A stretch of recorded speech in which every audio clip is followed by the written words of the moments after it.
Praise the lord. ప్రతిరోజు పరిశుద్ధాత్మతో కలిసి నడవండి అనే కార్యక్రమం ద్వారా మీ అందరికీ కూడా ప్రభువైన యేసుక్రీస్తు నామం పేరిట మా ప్రేమపూర్వకమైన వందనములు శుభములు తెలియపరుస్తుంటున్నాను.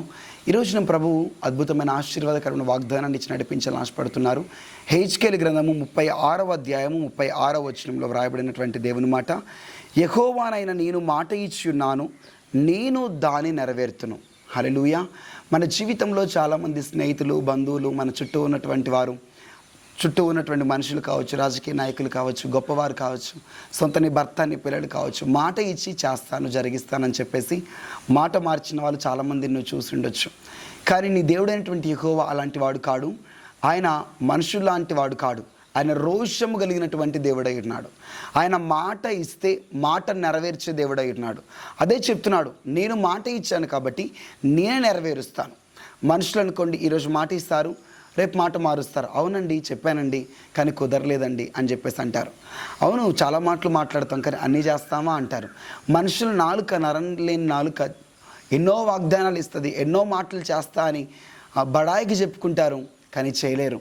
బాధ అనిపిస్తుంది. అరే వీళ్ళు సహాయం చేస్తా అన్నారే, వీళ్ళు ఆదుకుంటా అన్నారే, వీరు సమయానికి డబ్బు ఇస్తా అన్నారే, సమయానికి పని చేసి పెడతా అన్నారే, ఏం చేయలేదే, అసలు పట్టించుకోవట్లేదే అనేసి చాలా హృదయానికి బాధ అనిపిస్తుంది. మాట తప్పారా అని చెప్పేసి ఆ టైంలో నీకు ఏం చేయాలో అర్థం కానటువంటి పరిస్థితులు ఉంటాయి. కానీ యేసుక్రీస్తును నమ్మినప్పుడు ఆయన ఒక మాట చేస్తా అన్నాడా, తప్పక దాన్ని నెరవేర్చి జరిగిస్తాడు. భూమి ఆకాశం గతించిపోయి, భూమి మారిపోయిన, ఆకాశం మారిపోయినా, ఇవి కనుమరుగైపోయినా ఆయన మాట మాత్రం మారదు. ఆయన మాట మాత్రం స్థిరంగా ఉండి మాట నెరవేరుస్తాడు. హల్లెలూయా. నీకు గర్భఫలం ఇస్తాను అని ప్రవచనం ద్వారా కానీ, వాగ్దానం ద్వారా కానీ, కళ ద్వారా కానీ, దర్శనం ద్వారా కానీ దేవుడైనటువంటి యేసుక్రీస్తు ప్రభువారు నేరుగా నీకు వాగ్దానం చేశాడా? ఆయన ఇస్తా అంటే ఇస్తాడు, మాట మార్చడు. నీకు ఉద్యోగం ఇస్తా అన్నాడా, నీకు వివాహములు జరిగిస్తా అన్నాడా, నీ పిల్లల జీవితాన్ని మారుస్తా అన్నాడా, నీ భర్తను మారుస్తా అన్నాడా, త్రాగుడు నుంచి విడిపిస్తా అని చెప్పాడా? ఏ వాగ్దానం అయితే నీకు చేశాడో, ఏ మాటనైతే ఆయన చెప్పాడో, మాట ఇచ్చిన దేవుడు నమ్మదగిన వాడు, మాట చెప్పిన దేవుడు శక్తిమంతుడు. ఆయన మాట మార్చే దేవుడు కాడండి. ఈరోజు అదే మాటను గట్టిగా పట్టుకో. అయ్యా మాట ఇచ్చి నెరవేరుస్తాను కదా, నా జీవితంలో నువ్వు చెప్పే మాటలు చాలా ఉన్నాయి ప్రభా, ఆ మాటలు నెరవేర్పు కొరకు ఎదురు చూస్తున్నాను ప్రభా, ఆ మాట నెరవేర్చండి అని కనిపెట్టి ప్రార్థన చేయి. తప్పకుండా ఆయన కలగజేసుకుని అద్భుతం చేస్తాడు. నా జీవితంలో అయితే ఆయన చెప్పినటువంటి ఎన్నో మాటల నెరవేర్పును నేను రుచి చూచాను. ఆయన నమ్మకత్వాన్ని రుచి చూచాను. ఆయన నమ్మదగిన వాడని ఎరిగి ఉన్నాను. కారణం ఏం తెలుసా? ఆయన మాట ఇచ్చి మాట నెరవేర్చి రుజువుతో చూపించాడు. మనం మర్చిపోతాం కానీ నేను ఏమంటారో తెలుసా?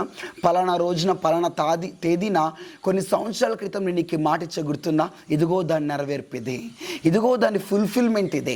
ఎక్కడికో ఒక ప్రాంతానికి వెళ్తామండి, చాలా అద్భుతంగా వాడబడుతూ ఉంటాం. ఆ టైంలో పరిశుద్ధాత్మ చెప్తాడు, నువ్వు కొన్ని సంవత్సరాల క్రితం ప్రార్థన చేసినప్పుడు, నువ్వు ప్రార్థనలో అడిగినప్పుడు నేను నీకు జవాబుగా ఈ స్థలాన్ని దర్శనంతో చూపించాను, ఈ మనుషులను దర్శనంతో చూపించాను, ఇదిగో ఇదే దాని నెరవేర్పు, నేను జరిగించాను, నేను అద్భుతము చేసి జరిగించాను, చూసావా అని ఆయన నమ్మకత్వాన్ని, ఆయన ఎప్పుడో చేసిన వాగ్దానాన్ని గుర్తు చేస్తాడు.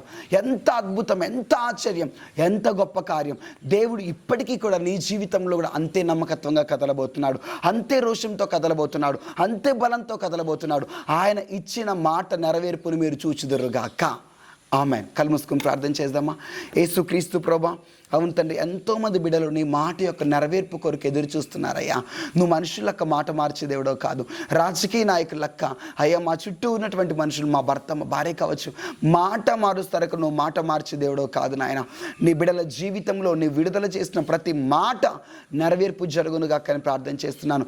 ఏ వాగ్దానం లేదు, ఇంకా పరిచయ విషయమే, నా విషయమే, ఈ మాటలు వింటున్న బిడ్డల జీవితం విషయమే, వారి పిల్లల జీవిత విషయమే, ఏ వాగ్దానం లే, ప్రవచనం లే, దర్శనం లే, కలలైతే ప్రభా అయ్యా నువ్వు ఇచ్చిన ఏ మాటలైతే ఇంకా నెరవేర్పు జరగవలసి ఉన్నదని కనిపెట్టి ఎదురు చూస్తున్నామో అవన్నీ నెరవేరునుగాక, అవన్నీ నెరవేర్పు జరుగునుగాక అని ప్రార్థిస్తుంటున్నాను. యేసుక్రీస్తు నామంలో హుర్రాబాకా షతాలారాబాకా తారాబాకా. ఈ నెల చివరిలోనికి మేము వచ్చామయ్యా. ఈ నెల చివరి కొద్ది రోజుల్లోనే ఆ నెరవేర్పును మేము చూడాలి. యేసునామంలో చూచుదుముగాక. యేసునామంలో వాగ్దానములన్నీ నెరవేరునుగాక, ప్రవచనములన్నీ నెరవేరునుగాక, దర్శనములన్నీ నెరవేరునుగాక. యేసునామములో కనిన ప్రతి కళ నెరవేర్పు జరుగునుగాక. నువ్వు మాట్లాడిన ప్రతి మాట నెరవేర్పు జరుగునుగాక అని ప్రార్థన చేస్తున్నాను. ఏది మర్చిపోలేదయ్యా. నీవు ఇచ్చిన మాటలు, వాగ్దానాలు, ప్రవచనాలు మేము మర్చిపోయామేమో కానీ ప్రభా, మనుషుల వెర్రిని బట్టి మేము మర్చిపోయామేమో కానీ నువ్వు ప్రతిదీ జ్ఞాపకం ఉంచుకొని మరి నెరవేర్పు చేసే దేవుడు. నీ బిడ్డల జీవితంలో నెరవేర్పు జరిగించిన ఆయన కృప చూపి సహాయం చేసి ఆదుకొనమని యేసుక్రీస్తు నామములో నీ బిడ్డలనైతే ప్రభు ఈ రోజంతా మీరు కాపాడి అయ్యా మంచి వర్షంలో మంచి వాతావరణం దయచేయమని యేసు నామములో అడిగి ప్రార్థిస్తున్నాం తండ్రి. ఆమేన్. ఒక ప్రకటన, ఈ నెల చివరి తారీఖు జూన్ 30వ తారీఖున రాత్రి 9 గంటల నుంచి ఉదయం 5 గంటల వరకు కూడా సంపూర్ణ రాత్రి ప్రార్థన జరగబోతుంది. సో మిమ్మల్ని అందరినీ కూడా ప్రేమతో ఆహ్వానిస్తున్నాం. భద్రాద్రి కొత్తగూడెం జిల్లాలో జరుగుతున్నటువంటి ఆ సంపూర్ణ రాత్రి ప్రార్థనలో తప్పక పాల్గొనండి. God bless you. Praise the lord.